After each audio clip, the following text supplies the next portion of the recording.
오늘은 제목이 승리의 비결이라 이런 제목을 가지고 말씀을 드리려고 합니다. 오늘 우리가 함께 나눌 하나님의 말씀은 여호수아 6장에 기록된 여리고성 정복에 대한 사건입니다. 참 우리가 많은 말씀을 했지만 어떻게 여리고성을 정복했는지 하나님이 도와주지 않고는 이 성을 정복할 수 없다는 것을 이제 알게 됩니다. 이스라엘 백성이 요단강을 건너 약속의 땅 가나안에 들어섰을 때 그들 앞에는 가나안의 관문이자 거대한 요새인 여리고가 굳게 닫혀 있었습니다. 이스라엘에게 가나안은 하나님의 약속하신 안식의 땅이었지만 동시에 반드시 싸워 이겨야 하는 전쟁의 땅이기도 했습니다. 여기서 우리는 영적 삶의 중요한 역사를 발견합니다. 우리 영적 안식은 영적 전쟁을 피하는 데서 오는 것이 아니라 영적 전쟁에서 승리할 때 찾아온다는 것입니다. 우리 신앙생활에는요, 세 가지 단계가 있습니다. 그 1단계가 애굽의 단계라고 말하고 있습니다. 애굽의 단계가 어떤 단계냐? 세상이라는 원수와 싸우는 단계가 애굽의 단계입니다. 그 다음에 광야의 단계라는 게 있습니다. 내 안에 자아와 싸운 내면의 투쟁입니다. 내면 나와 자신과의 싸우는 투쟁 단계가 있습니다. 그 다음에 세 번째는 가나안의 단계에서 사탄이라는 영적 세력에 맞서 그리스도의 승리를 내 삶에 적용하며 결실을 맺는 단계입니다. 그래서 애굽의 단계, 광야의 단계, 가나안의 단계를 생각해 볼 수 있습니다. 오늘 여리고성을 앞둔 이스라엘 백성들은 바로 이 세 번째 단계 영적 전쟁의 한복판에 서 있습니다. 인간의 눈으로 보기에 여리고성은 통과 불가능한 절망의 성벽이었습니다. 그러나 하나님께서 이미 여호수아에게 이렇게 말씀하십니다. 오늘 2절에 뭐라고 말씀하시냐면 보라 내가 여리고와 그 왕과 용사들을 내 손에 넘겨주었으리라고 말하고 있습니다. 여호와께서 여호수아에게 이르시되 보라 내가 여리고와 그 왕과 용사들을 내 손에 넘겨주었다고 말합니다. 하나님의 이미 승리를 보장하셨습니다.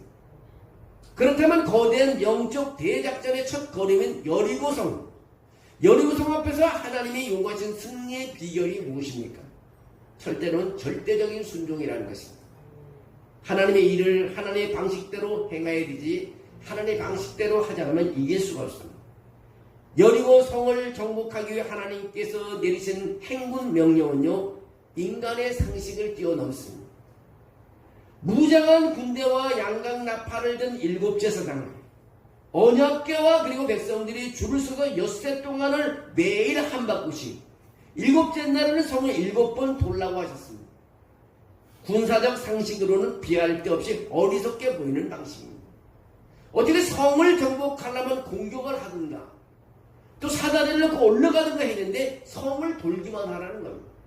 그것도 한 번 도는 게 아니라 6일 동안 한 바퀴 돌고 마지막 날은 7바퀴를 돌고 총 13바퀴를 돌으라고 말하고 있습니다. 이게 전쟁입니다. 그래서 이게 무너뜨릴 수 없는 여리고성을 무너뜨리는 방법이라는 것입니다. 잠언서 3장 5절 7절에 이렇게 말합니다. 너는 마음을 다하여 여호와를 신뢰하고 내 명철을 의지하지 말라. 너는 범사의 그를 인정하라. 그리하면 내 길을 지도하시리라. 스스로 지혜롭게 여길지어다. 여호와를 경외하며 악을 떠날지어다. 여러분, 모세는 40세가 되었을 때 자신의 학식과 리더십, 왕자의 권력으로 이스라엘을 구원할 수 있을 거라고 생각했습니다. 그러나 하나님은 그 자기 확신을 깨뜨리기 위해 그를 40년 동안 광야에 밀쳐내서 양치기 노릇을 하게 했습니다.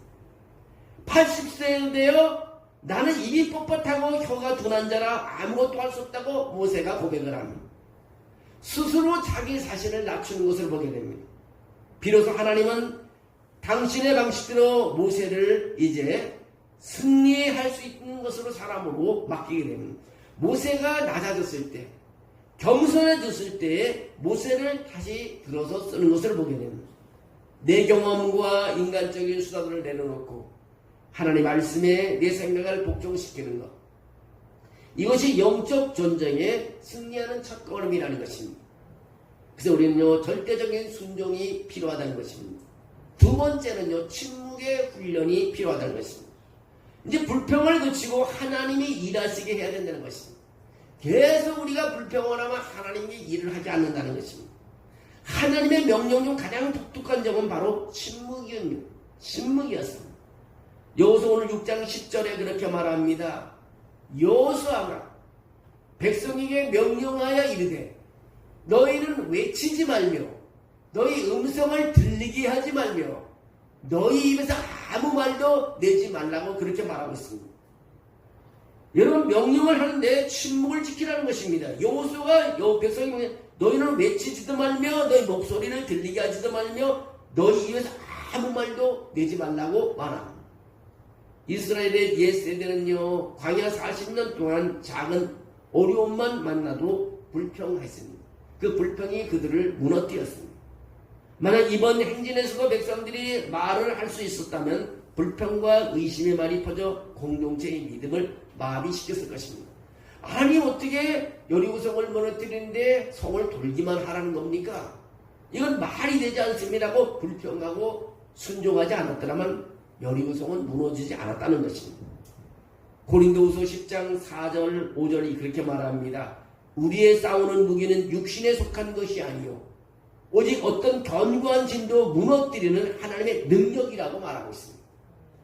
모든 이론을 무너뜨리며 하나님의 아는 것을 대적하여 높아진 것을 다 무너뜨리고 모든 생각을 사로잡아 그리스도에게 복종하게 하리라고 말하고 있습니다.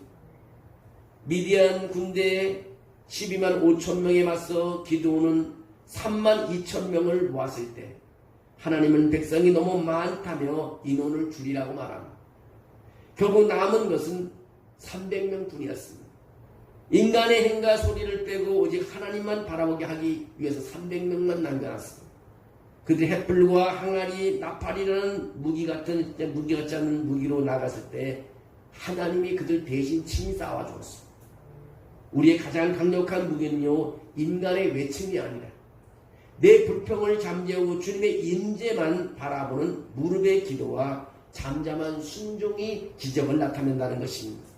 세 번째는 믿음의 인내입니다. 믿음의 인내가 있어야 한다고 말하고 있습니다. 이스라엘 백성은요 7일 동안 성을 총 13번 돌았습니다. 그런데 12번째 돌 때까지 여리고성의 성벽은 그만아가지 않았습니다. 마지막 13번째 회전이 끝나기 몇 초 전까지도 성벽은 눈으로 보기에는 멀쩡했습니다. 그런 백성들은 낙심하지 않고 끝까지 걸었습니다. 결과는 여리고성이 무너졌다는 것입니다. 로마서 7장 24절에 그렇게 말합니다. 오호라 나는 공고한 사람이로다. 이 사망의 몸에서 누가 나를 건져내랴. 우리 주 예수 그리스도로 말미암아 하나님께 감사하리로라고 바울이 고백합니다. 욥은 42장 5절 6절에 그렇게 말합니다. 내가 죽게 대하여 귀로 듣기만 하였사오나 이젠 눈으로 주를 배웠나이다. 그러므로 내가 스스로 거두어 드리고 티끌과 제 가운데서 회개하느라고 욥이 말합니다. 옛날 복음서가 가사 중에서 이런 고백이 있습니다. 아직 응답을 받지 못했는가?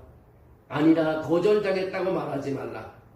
어쩌면 그대의 몫이 아직 완전히 끝나지 않았을지니 그대의 기도가 시작되었을 때 사역은 시작되었고 하나님은 시작하신 일을 끝마치시리라고 말하고 있습니다. 여러분, 왜 13번이나 성을 돌게 하셨을까요? 왜 한 바퀴만 돌아도 되는 걸 왜 13바퀴를 돌게 하셨을까요?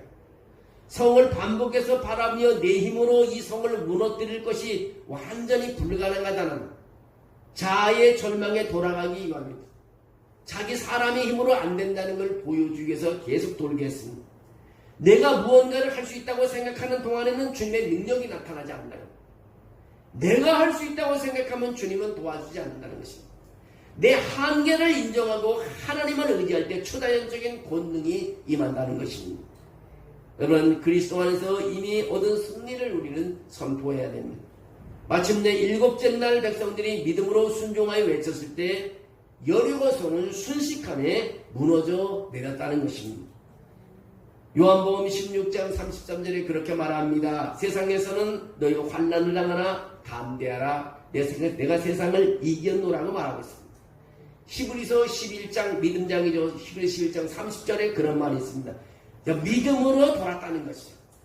믿음으로 여리고성을 돌았더니 성이 무너졌다고 믿음장인 히브리서 11장이 그렇게 말하고 있습니다. 오늘 여러분의 삶을 가로막고 있는 여리고가 뭡니까? 여러분의 앞을 가로막는 여리고가 무엇입니까? 굳게 닫히는 환경의 문이 무엇입니까?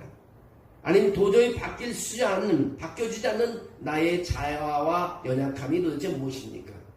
우리의 대장 되신 예수 그리스도께서 이미 십자가와 부활로 승리했다는 것을 우리는 기억해야 됩니다. 여러분, 이번 한 주간도 내 명철, 내 지식을 다 내려놓고 우리 말씀에 순종하는 이 주간이 되기를 원합니다.